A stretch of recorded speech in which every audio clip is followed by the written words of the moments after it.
And there will be some underlying bone tissue that you'll be able to see. And are you going to fill in with some muscle tissue or more mainly blood work, John? Probably mainly blood work. I'll do some coloration under there to help blend everything. And then we'll do a couple different types of blood work on there, from darker to lighter.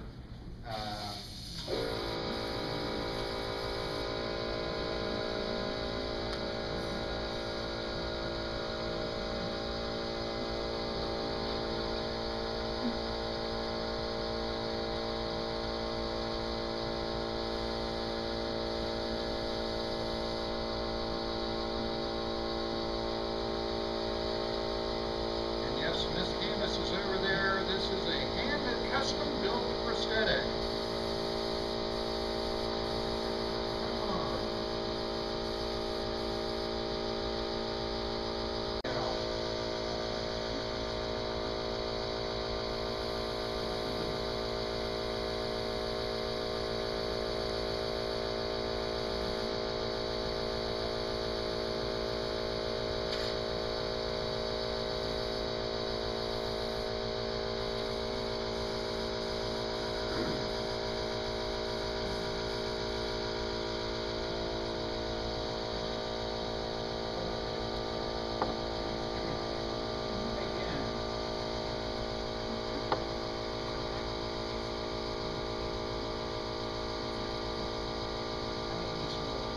Light, and actually when I met John, I was belly dancing for the Underground Horror Film Fest, and I had these horrible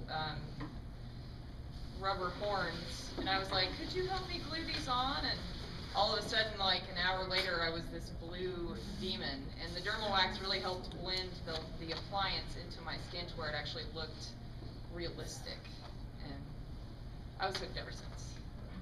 Yes, and I actually, again, my name is Susie Spector, or Spector, and I have a YouTube channel, and I do a lot of Gothic industrial events. I have some episodes that are coming out that showcase,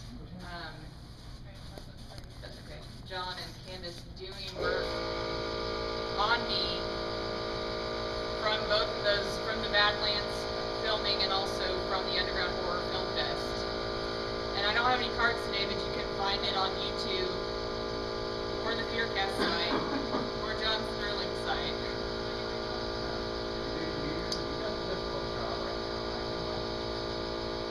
Sorry, it's my right speed.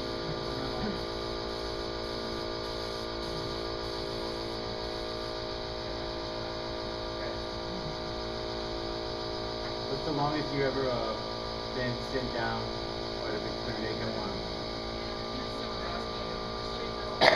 No, the longest. What's the perspective? How long? What's the longest for you? Longest I've ever sat for makeup? Yeah. Actually, it had nothing to do with special effects makeup, and it was 4.5 hours. Cool. And that was just the makeup. I do a lot of Gothic industrial modeling.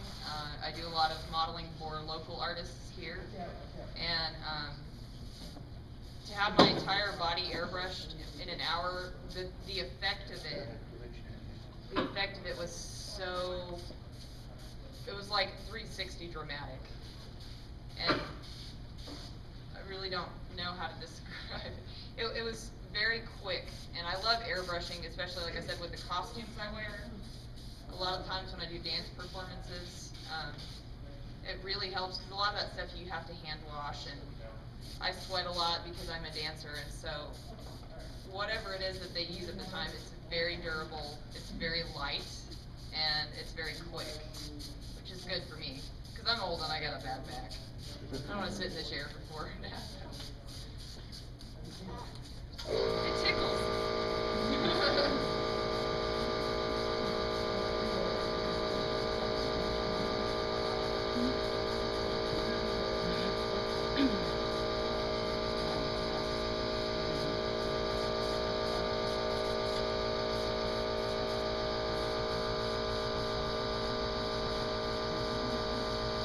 Train of thought gone. No, the mini sphere is the only thing I can't run continuously because it draws too much air. A lot of makeup companies will tell you that you have to buy their system for airbrush. Any airbrushing compressor will work. as long as it's the type, and almost anytime you research airbrushes, you can find all over, comparison charts, and they will tell you what airbrush models are good for what applications, and they have, cosmetics in their list of categories now, so any of those that are labeled as suitable for cosmetics in any air compressor, but you do want a water trap, oil trap to make sure your air is clean. Well, who's doing that? Does anybody have any questions for the Faircast guys about what they do, or how to get a hold of them, or anything else? If you want to talk to them about your project tonight, you need to do it. At least you can set up, they can set up an interview time with you, or whatever. So, if you got any projects, or you want to find out about projects, they probably know more about horror, sci-fi, and fantasy stuff going on in the area than anybody. So take advantage of the evening like this. We've got people you can talk to. So, yeah, you kind of got to. Your own website, you got to email them. You can contact me there,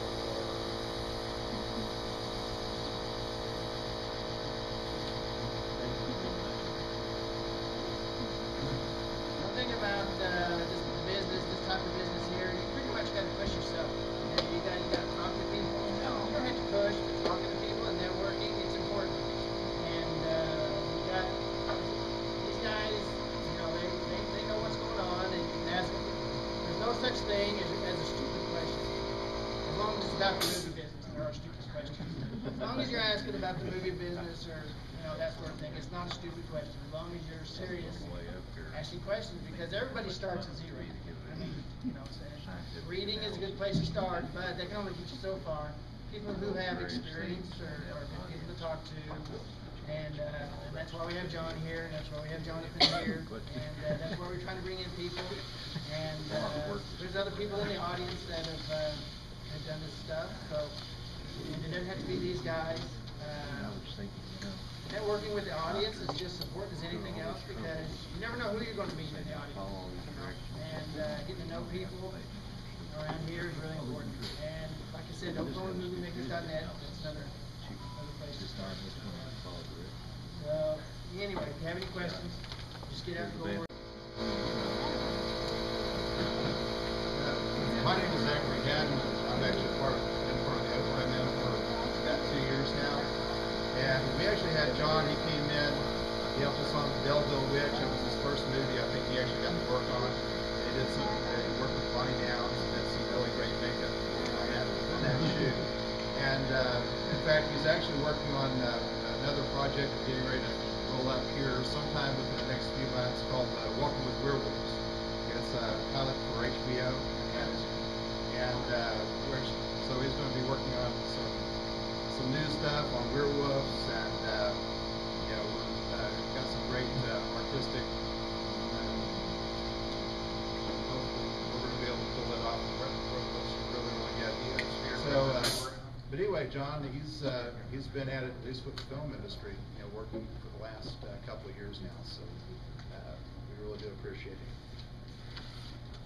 You had anybody like just freak out to the makeup, like Buddy Epson couldn't be the Tin Man because he had a reaction to the makeup. If you had anybody that just couldn't handle it, or that you didn't know about, or anything like that? Rarely. I've had minor reactions.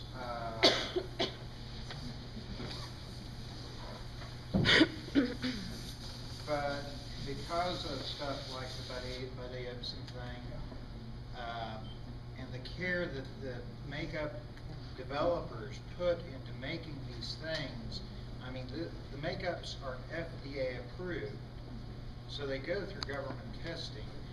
A lot of them are FDA and hypoallergenic, so they're the step further. Very, very rarely will you have a reaction to most of these makeups. You weren't here when I talked about the rigid Floydin over here. It's a suture glue, okay? Yes, it is a stage makeup, and it shrinks the skin, causing that ridged scar pucker. extended wear with that is not good. Doing a short shoot is fine. Having them in it all day is pushing it. So you have to work around sometimes the limits of the makeup. Some of the makeups that I use smell atrocious. I will sit here and use gelatin on people. It's one of my favorite things to do, gel effects, which is gelatin, okay? Most of the time, because I'm working with independents who have no real budget, it's good old-fashioned, unflavored Knox gelatin off the shelf, not the good stuff. That stuff smells awful. It smells like burnt hair. Latex. Latex smells like ammonia. This stuff is not necessarily, the special effects makeup is not necessarily skin friendly. It will dry you out. It will, it's bad for the skin, but it's not going to, I mean, latex might cause a reaction, but generally you put a little latex on your model ahead of time. You can tell if they have a citrus allergy, because people with citrus allergy have a rubber allergy. People with a rubber allergy are allergic to latex. And a good thing is to ask them ahead of time, are you allergic to citrus? Are you allergic to rubber? Are you allergic to latex? Most people know this, okay? Or at least suspect it. It's good to have a disclaimer. They ask me still, are you allergic to latex? No, not this time. But it's good to continually ask, just ask, because that. And even if you work with one person and don't work with them for a couple of years, ask again, because allergies develop. The older you get, the more of them you got. Yeah, raise it high, because this is kind of getting people to know who's doing what, that sort of thing. Alrighty, and who actually wants to. Okay, so those your students out there. And who's actually making movies or projects or wanting to make movies in the audience? Raise your hand. Or involved. You don't have to be director or producer, but you're actually involved in a project. I need it at the point. So there's actually quite a few movie makers out there as well. So I'm just trying to get you guys to know, mingle a little bit, let's see, maybe after we start closing out a bit, you guys can talk about projects and different things. Okay. Is anybody actually in production out there? On a project right now? Okay. Go ahead and talk a little bit about your project. Well, what kind of actually makeup have you had to have? I'm shooting some mafia crime thriller, so we have lots of like gunshot effects, people getting stabbed, and the throat slit,